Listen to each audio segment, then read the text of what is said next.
Hello guys, আসসালামু আলাইকুম। তো সবাই কেমন আছেন? আশা করি সবাই ভালো আছেন। তো যারা এভাবে ধনিয়া পাতা চাষ করতে চান টবে, তো তাদের জন্য আজকের ভিডিওটি।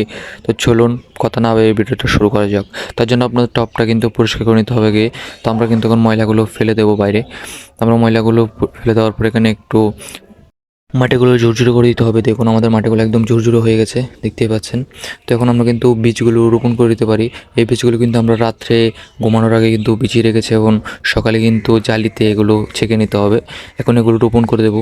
চলুন, এগুলো কিন্তু সারা রাত ভিজতে হবে বীজগুলো, না হলে কিন্তু সহজ এই বীজগুলো উঠতে কিন্তু সময় নিয়ে নেবে। তো আমরা মাটি কিছুটা সাইড করে নিচ্ছি যাতে বীজ ফেলার পর এগুলো ছিটিয়ে দিতে। এখন বীজগুলো ছিটিয়ে দেবো, দেখতে পাচ্ছেন এভাবে আপনারা ছিটিয়ে দেবেন। আমরা বীজগুলো ছিটিয়ে দিলাম অ্যান্ড পাশ থেকে মাটি দিয়ে দিচ্ছি। মাটিগুলো বীজের উপর দেওয়ার জন্য রেখেছিলাম। তো আমরা এখন দেওয়া শেষ, আমাদের বীজের উপর মাটি দেওয়া শেষ, দেখতে পাচ্ছেন। এখন আমরা এগুলো কিন্তু কিছু দিয়ে ঢাকে দিয়ে দেবো। তো আপনারা চাইলে খড় দিতে পারেন, আমার কাছে খড় ছিল না তাই আমরা পাতা দিয়ে ইউজ করেছি। তো আমরা আবার ফিরে আসছি 15 দিন পর। তো দেখুন 15 দিন পর আমাদের চারাগুলো কিন্তু অনেক বড় হয়ে গেছে। এখন আমাদের বড় পাতাগুলো অনেক বড় হয়ে গেছে। তো এখন এগুলো কিন্তু খাওয়ার উপযোগী হয়ে গেছে। আজকের ব্লগটি পর্যন্ত। আল্লাহ আপনাদের সবাইকে ভালো রাখুক। আসসালামু আলাইকুম।